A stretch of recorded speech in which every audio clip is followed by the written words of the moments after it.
and suddenly the feeling of weight becomes terrifyingly real. There are also auditory hallucinations, footsteps, whispers, breathing that isn't your own, voices speaking words you can't quite understand, buzzing or humming sounds.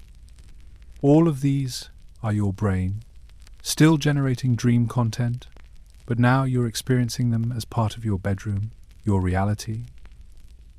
Across cultures, sleep paralysis has been interpreted through the lens of local beliefs. In Newfoundland, it's called the Old Hag, a witch who sits on your chest and steals your breath. In Japan, it's Kanashibari, meaning bound in metal, a state of supernatural restraint. In many cultures, it's attributed to demons, ghosts, or malevolent spirits.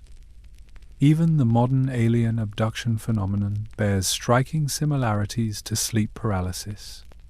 The paralysis, the sense of presence, the feeling of being watched or examined. Many reported abductions may actually be sleep paralysis experiences interpreted through a contemporary cultural framework, is less than #7#. But there's nothing supernatural about sleep paralysis. It's a glitch in the normal sleep-wake transition. Your REM mechanisms, which are supposed to shut down smoothly as you wake, linger for a few extra moments. That's all. It feels terrifying, but it's not dangerous. You're not suffocating, even though it feels like you can't breathe properly. You're not being attacked, even though your brain is convinced something is there. It's a mismatch between your conscious awareness and your body's sleep state. Sleep paralysis is surprisingly common.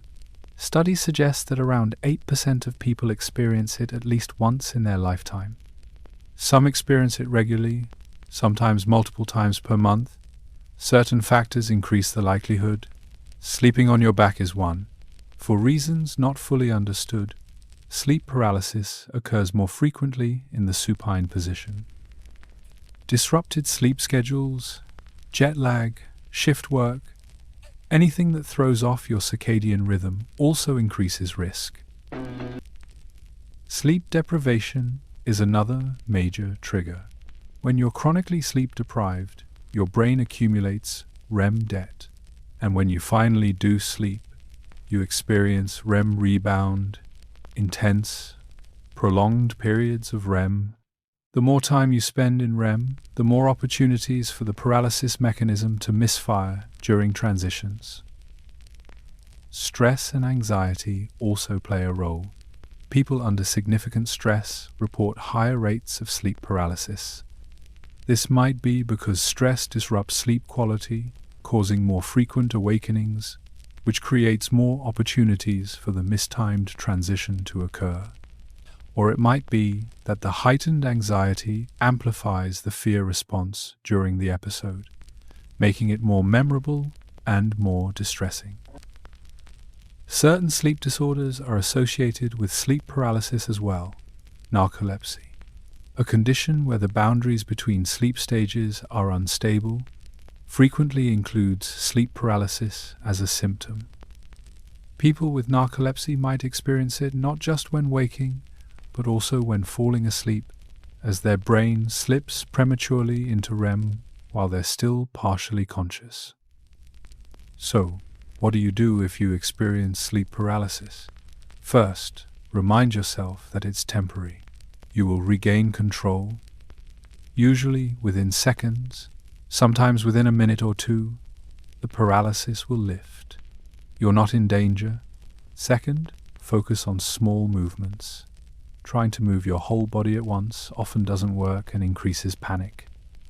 Instead, focus on wiggling a finger or a toe. Sometimes that small movement is enough to break the paralysis. Third, control your breathing. Slow, deliberate breaths. This helps calm your nervous system and reduces the panic response. And fourth, try to change your sleep position. If you frequently experience sleep paralysis, avoid sleeping on your back. Sleep on your side instead. This simple adjustment can significantly reduce episodes. Also, prioritize sleep hygiene. Regular sleep schedules, adequate sleep duration, a calm, dark, quiet sleep environment, reducing stress where possible. All of these help stabilize your sleep architecture and reduce the likelihood of mistimed REM transitions. For people with frequent, distressing sleep paralysis, sometimes medication can help. Antidepressants that suppress REM can reduce episodes, though this is usually reserved for severe cases. More often, cognitive behavioral therapy helps. Learning to reframe the experience, to recognize it for what it is, can reduce the fear response. If you know it's sleep paralysis, if you understand the mechanism, the hallucinations lose some of their power. They're still unsettling, but they're no longer inexplicable or supernatural. Sleep paralysis is a reminder that the boundary between sleep and waking is not a clean line. It's a gradient, a series of transitions that usually happen smoothly but can occasionally stumble. And when they do, you find yourself caught between worlds, awake enough to know something's wrong, asleep enough that your brain is still generating dream content, and paralyzed in a body that's following outdated instructions from a brain that hasn't fully caught up. It's terrifying, yes, but it's also strangely illuminating, because it reveals just how much of your conscious experience depends on precise timing, on neural systems coordinating seamlessly. And when that coordination falters, even for a moment, you get a glimpse of the machinery beneath the surface, the mechanisms that usually work invisibly, allowing you to wake smoothly, to move freely, to trust that your body will respond when your mind commands it. Sleep paralysis is the moment when all of that fails, briefly and harmlessly, but memorably. And in that failure, you see just how extraordinary it is that it works at all. We've come a long way in understanding dreams, from ancient civilizations attributing them to gods and spirits, to Freud's symbols and Jung's archetypes, to modern neuroscience mapping the exact brain regions and chemicals involved. But we're not done, not even close. Dream research is entering an extraordinary new era, one where technology is allowing us to peer into the sleeping brain with unprecedented precision and even begin to decode the content of dreams themselves. Let's start with neuroimaging. fMRI, functional magnetic resonance imaging, allows researchers to watch brain activity in real time. When someone is dreaming, scientists can see which regions light up, which chemicals are flowing, which networks are communicating. This has already taught us so much about the neural basis of dreaming, but now researchers are taking it further. They're trying to predict what someone is dreaming about based purely on their brain activity. In experiments conducted over the past decade, scientists have had participants sleep inside fMRI machines while their brain activity is continuously monitored. When the machines detect REM sleep, researchers wake the participants and ask them to report what they were dreaming. Then they analyze the brain activity patterns that occurred just before waking. Over time, by collecting hundreds of these reports and corresponding brain scans, machine learning algorithms begin to identify patterns. Certain activity in the visual cortex correlates with dreaming about faces. Other patterns correlate with movement, landscapes, emotions. The results so far are crude but stunning. Researchers can now predict, with better-than-chance accuracy, broad categories of dream content, whether you were dreaming about people, objects, or environments, whether the dream was positive or negative in emotional tone. They're not reading your dreams word for word, not yet, but they're getting closer to understanding the neural signature of specific dream experiences. Imagine where this could lead. In the future, it might be possible to create rough visualizations of dreams based on brain activity alone. Not perfect reproductions, but approximations, shapes, colors, general themes. This raises fascinating questions.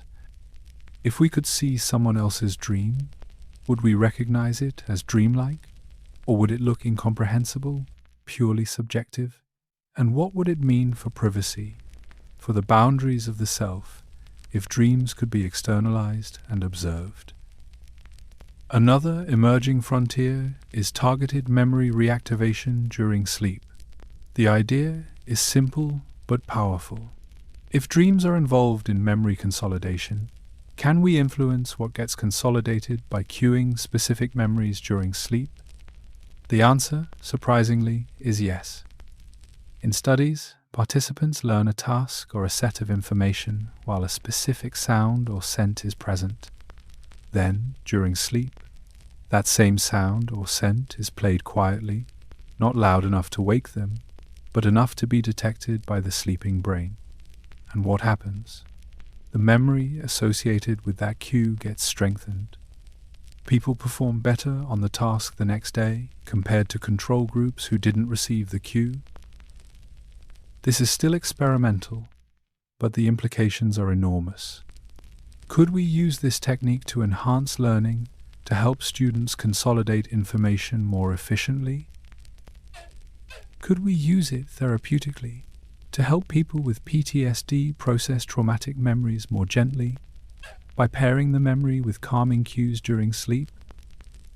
Could we boost creativity by cueing problems we're trying to solve, allowing the sleeping brain to work on them with fresh associations? There's also growing interest in dream engineering, the idea of intentionally shaping dream content for specific purposes. Lucid dreaming is one form of this, but researchers are exploring other methods. What if you could wear a device that detects when you're in REM and then delivers subtle sensory stimuli, sounds, lights, vibrations, designed to steer your dream in a particular direction? Early experiments suggest this is possible. A soft sound might make you dream about water. A faint scent might evoke memories of a specific place. Some companies are already developing consumer devices aimed at this market. Apps and wearables that claim to help you dream about specific topics, to reduce nightmares, or to enhance creativity. The science is still catching up to the marketing, but the interest is real. People want more control over their dream lives. They want to use their sleeping hours not just for rest, but for growth, exploration, problem-solving. Dream research is also exploring therapeutic applications more systematically. For people with PTSD, researchers are testing whether guided imagery during waking hours, combined with targeted memory reactivation during sleep, can help rewrite trauma narratives. For people with phobias, exposure therapy might be enhanced by allowing the brain to rehearse confronting fears during dreams, in a space where physical danger doesn't exist.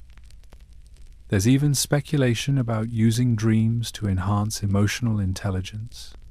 If dreams are the brain's way of processing social and emotional information, could we deliberately dream about challenging interpersonal scenarios to improve our real-world responses? Could athletes dream about perfect performances to enhance muscle memory and mental preparation?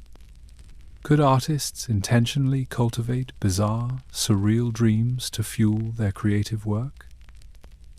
But with all these possibilities come ethical questions. If we can decode dreams, who has access to that information? If employers or governments could read your dreams, what happens to privacy? If you can engineer your dreams, are you interfering with natural processes that serve important functions? If you spend your nights lucid dreaming and controlling every detail, are you missing out on the spontaneous, uncontrolled processing that might be essential for emotional health? There's also the question of inequality. If dream enhancement technologies become available, will they be accessible to everyone or only to those who can afford them? Will there be a cognitive divide between people who can optimize their sleep for learning and creativity and those who can't? These aren't hypothetical concerns. They're questions we'll need to grapple with as the technology advances. Despite all this progress, there are still profound mysteries. We still don't fully understand the hard problem of consciousness. Why does brain activity, neurons firing in specific patterns, produce the subjective experience of a dream? Why does it feel like something to dream? We can map the circuits, identify the chemicals, even predict the content, but we can't explain why any of it feels the way it does. Why certain patterns of acetylcholine and absent norepinephrine create the sensation of flying, or the terror of being chased, or the joy of reunion. We also don't fully understand individual differences. Why do some people have vivid, memorable dreams every night, while others rarely remember anything? Why do some people naturally lucid dream, while others never experience it? Why do certain medications affect dreaming so dramatically in some people and barely at all in others? Genetics likely plays a role, but we're only beginning to identify the specific genes involved. And we still don't know, definitively, why we dream. Yes, there are compelling theories: memory consolidation, emotional regulation, threat simulation, neural maintenance. But none of these fully explain the richness, the strangeness, the narrative complexity of dreams. Why does the brain bother creating stories? Why not just process information in a more efficient, less bizarre way? What is gained by the surreal, illogical, emotionally intense theater of REM sleep? The future of dream research is incredibly exciting. As technology improves, as our understanding deepens, we'll continue to unlock secrets that seemed impossible just decades ago. We'll be able to communicate with dreamers in real time, decode their experiences, maybe even share dreams or collaborate within the dream space. We'll develop therapies that use dreams to heal trauma, reduce anxiety, and enhance well-being. We'll create tools that help us learn faster, think more creatively, and understand ourselves more deeply. But no matter how much we learn, dreams will likely retain some measure of mystery, because they're not just biological processes, they're experiences, and experiences, by their nature, resist complete reduction to mechanism. You can explain how a dream happens, map every neuron and molecule involved, and still not fully capture what it's like to have that dream. The feeling of it, the meaning it holds for you, the way it lingers in your mind long after you've woken. That's the beautiful tension at the heart of dream research. We keep pushing to understand, to decode, to explain, and the more we learn, the more we realize how much remains unknown. But that's not failure, that's invitation. An invitation to keep exploring, keep questioning, keep dreaming, both literally and metaphorically, about what these nightly journeys into our own minds might still reveal. So here we are. We've traveled together through the biology of dreaming, from the architecture of sleep to the chemistry that makes it possible, from the content of dreams to the mysteries that still elude us. And now, as you lie here listening, your own brain is preparing to do what it does every night, to cycle through stages, to enter REM, to dream. Tonight, while you sleep, your brain will perform an extraordinary orchestration. Neurotransmitters will rise and fall in precise patterns. Acetylcholine will surge, waking your cortex from within. Norepinephrine and serotonin will fade away, removing the constraints of logic and memory formation. Your visual cortex will generate images without input from your eyes. Your amygdala will amplify emotions without the prefrontal cortex there to moderate them. Your hippocampus will pull fragments from memory and remix them into something new, something strange, something that feels utterly real in the moment. And you, the conscious you, will slip away. You'll stop being the person lying in this bed, listening to these words. You'll become someone else, somewhere else, living through experiences that never happened but feel as vivid as any memory. You might fly, you might fall, you might find yourself in impossible places, doing impossible things, and none of it will seem strange until you wake. This happens automatically. You don't have to try. You don't have to understand the neuroscience or remember the stages or know which chemicals are doing what. Your brain knows. It's been doing this since before you were born, cycling through sleep stages, processing emotions, consolidating memories, maintaining the neural networks that make you who you are. Dreaming is as natural as breathing, as essential as eating, as inevitable as waking. And yet, even knowing all of this, even understanding the mechanisms, dreams remain mysterious. Because while we can explain how they happen, we still can't fully explain why they feel the way they do. Why a particular combination of neural firing creates the sensation of joy, or terror, or longing. Why your sleeping mind insists on telling stories, weaving narratives from random fragments, creating meaning where none was intended. Maybe that's the point. Maybe dreams aren't meant to be fully understood. Maybe they exist in that space between biology and experience, between mechanism and meaning, and that's exactly where they need to be. They're your brain doing its maintenance work, yes, but they're also something more. They're your inner life made visible, your fears and hopes and unprocessed emotions given form, your creativity unleashed from the constraints of waking logic. You've spent roughly 6 years of your life dreaming, 6 years in worlds that existed only in your mind, and you'll spend many more years there before you're done.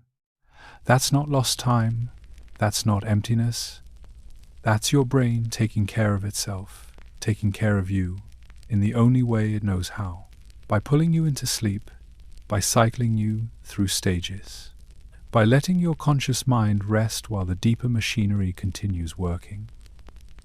Some of what we've explored tonight might change how you think about your dreams. Maybe you'll start noticing patterns, recognizing when stress is showing up in your sleep, understanding why certain medications make your dreams more vivid, or why alcohol leaves you with fragmented, chaotic dream memories in the early morning. Maybe you'll try keeping a dream journal, training your brain to hold onto those fleeting visions. Maybe you'll experiment with lucid dreaming, learning to wake up inside the dream and explore with intention. Or maybe you'll do none of that. Maybe you'll just let it happen the way it's always happened, falling asleep, dreaming, forgetting, waking. And that's perfectly fine, because dreams don't require your attention to do their work. They're happening in the background, processing and integrating and maintaining, whether you remember them or not, whether you analyze them or not, whether you even believe they matter or not. But if you do start paying attention, if you start noticing your dreams, you might discover something valuable. Not hidden messages or prophetic visions, but a window into your own emotional landscape. Dreams show you what you're worried about, what you're excited about, what you haven't fully processed yet. They won't give you answers, not directly, but they'll show you the questions your mind is working on while you sleep. And on the difficult nights, when dreams turn dark, when nightmares wake you with your heart pounding, remember what we talked about. Your brain is trying to process something, trying to integrate an emotion or a memory that feels too big to hold. It's not punishing you. It's working for you, even if the work is uncomfortable. And there are ways to help: therapy, better sleep hygiene, stress reduction, rewriting the narrative through imagery rehearsal. You're not powerless, even in the face of recurring nightmares. As for tonight, there's nothing you need to do. Just let go, let your breathing slow, let your muscles relax. Let the thoughts that have been circling through your mind drift away like clouds. Your brain knows what comes next. It's done this thousands of times before.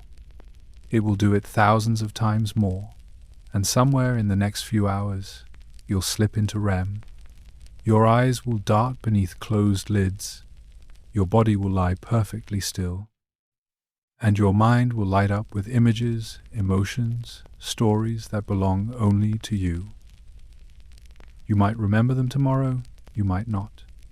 Either way, they'll have done their work, consolidating what needs to be kept, processing what needs to be felt, connecting ideas in ways your waking mind never would, creating space for creativity, for problem solving, for emotional resilience.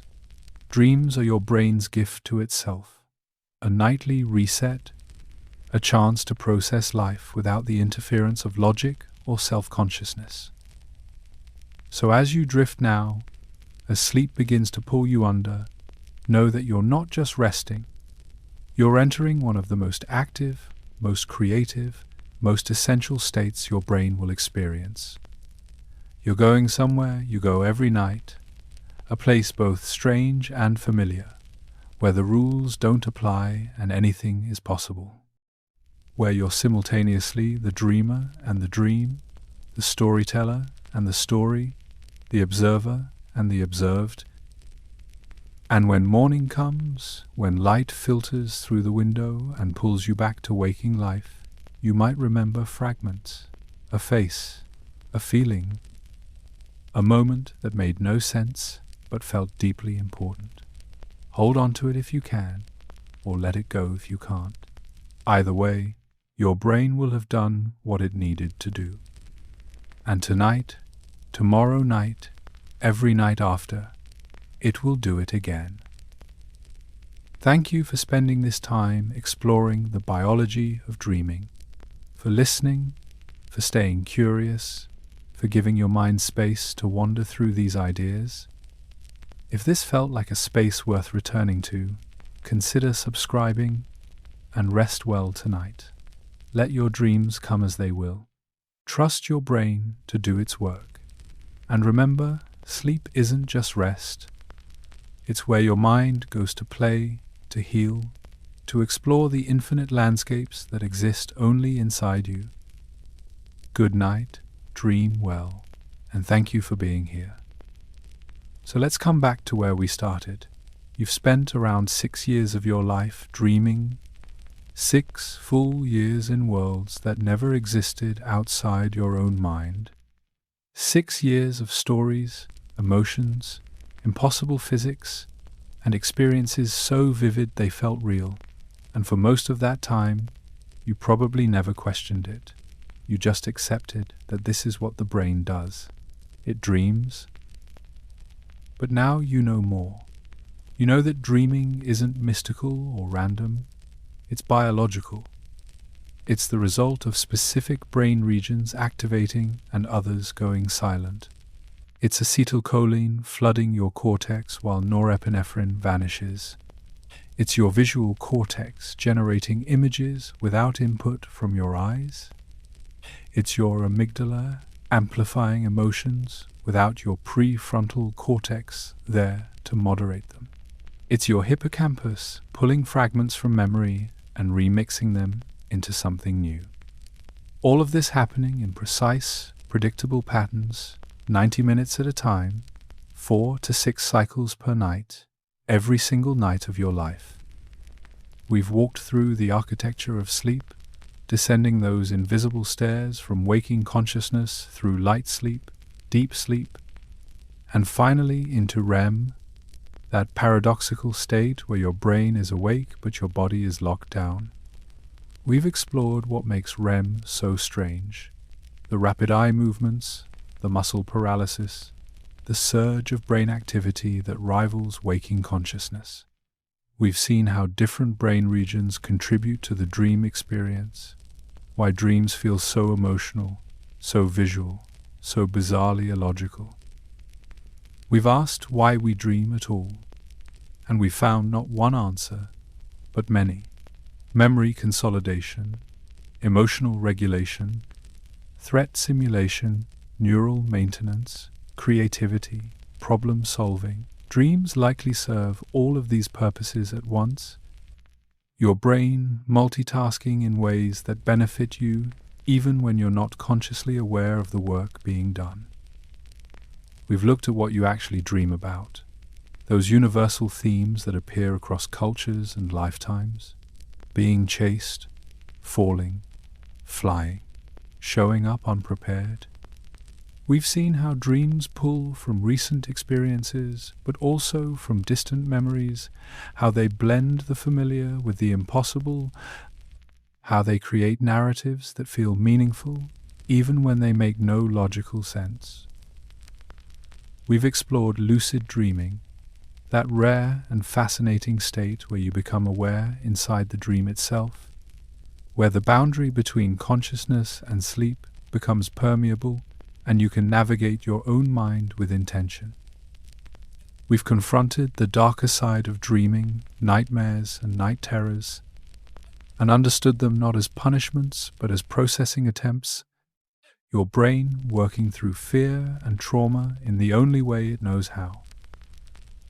We've traced how dreaming changes across your lifespan, from the REM-rich sleep of infancy where neural connections are being built, through the vivid, emotionally intense dreams of adolescence and young adulthood, to the quieter, more fragmented dreams of older age. We've seen how the chemistry of dreaming, that delicate balance of neurotransmitters, shapes every aspect of the experience, and how drugs, medications, and even your daily habits can alter that balance in profound ways.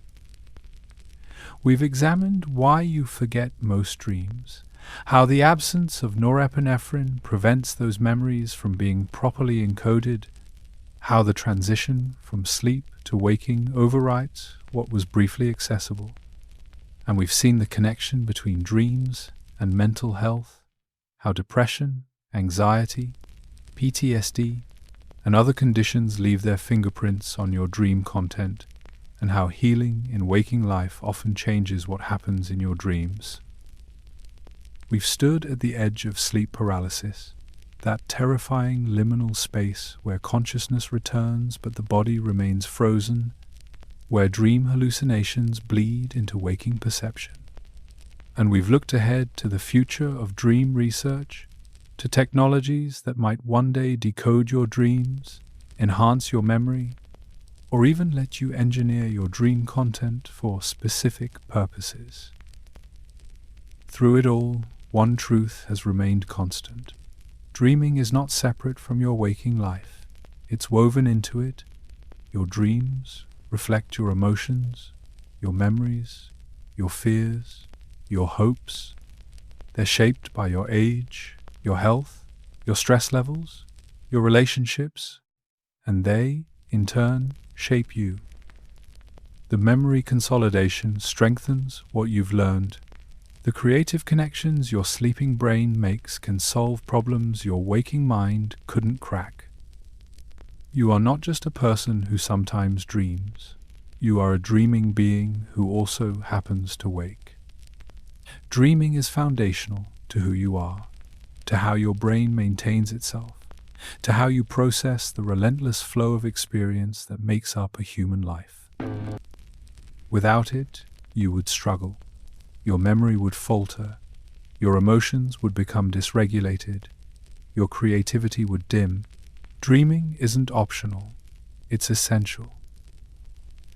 And yet, most people go through life barely thinking about it. They wake, forget their dreams, and move on. They don't consider the extraordinary biological machinery that just spent hours weaving stories from neural noise. They don't marvel at the fact that their brain, this 3-pound organ, can create entire worlds, populate them with people and places, generate emotions intense enough to wake them in tears or with their heart racing, and then erase most of it by morning. But you've thought about it now. You've spent this time exploring the biology of dreaming, understanding the mechanisms, appreciating the complexity, and maybe that changes something.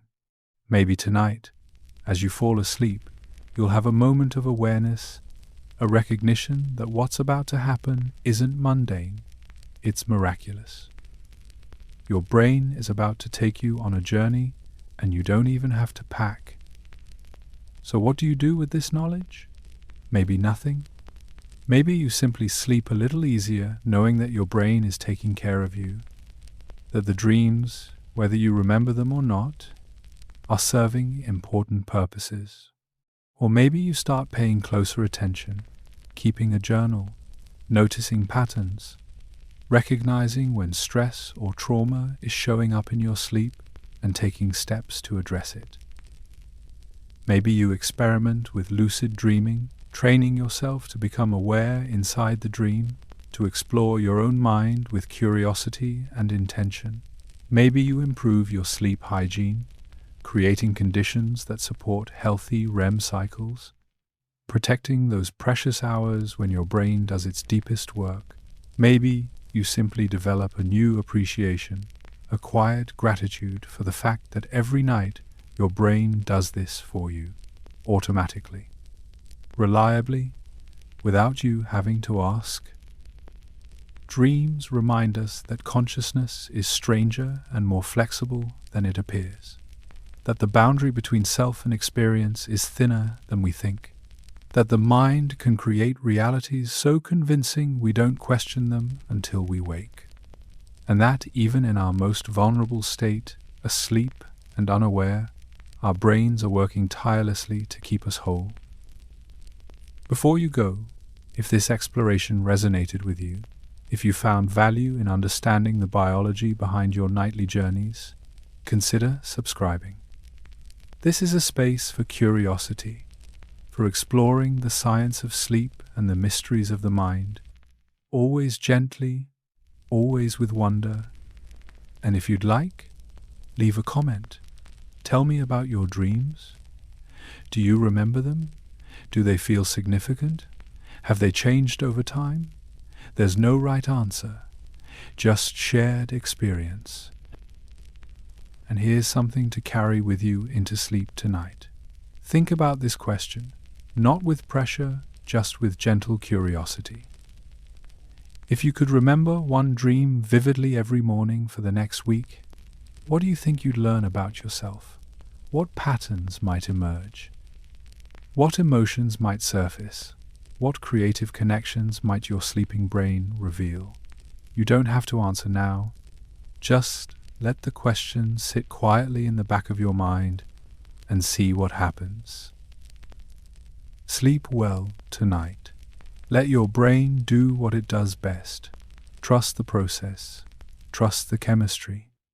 Trust the 90-minute cycles that have been guiding you through sleep since before you could remember. You've spent 6 years dreaming already, and you'll spend many more, each one a small journey into the most mysterious landscape that exists, the one inside your own mind. Thank you for being here. Thank you for listening. Thank you for staying curious. Rest easy. Dream deeply. And remember, sleep isn't just rest. It's where your mind goes to heal, to create, to become. Good night,